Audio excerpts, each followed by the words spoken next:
First of all, yesterday's meeting, you weren't surprised, or were you, that they walked out?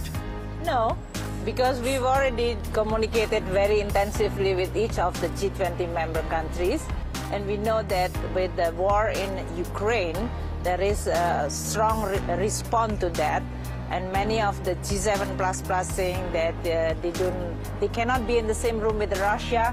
They cannot accept the invitation that will be extended to the Russia. But I said, as a presidency, it is our job to make sure that this forum will continue, hold the meeting and pursuing the agenda. It is not business as usual, because globally the risk has been tilting to the very high with this war. So how do you prevent it becoming business as usual? Because you've got the G20 in Bali coming up later this year.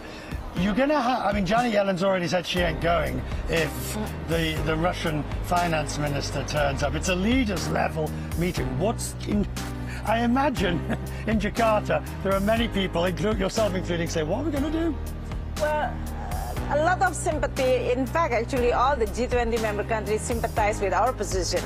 Because on the one hand, privately, they said that they want this cooperation as a premier economic forum for collaboration need to be continued, need to be preserved. But at this very moment, when they see the conflict in Ukraine or war in Ukraine, that creates also a challenge for the global stability. So, I mean, there has been talk, which is not Indonesia's area, but there's been talk. President Biden said he'd happily kick Russia out of the G20, but that will require the other members to agree, and that's not going to happen. Well, it is a consensus base. The G20 was established based on the consensus, right, and the governance is based on consensus. So if it is up to only one country, it is not consensus. Right, but will the G20 happen in Bali? Yes, certainly.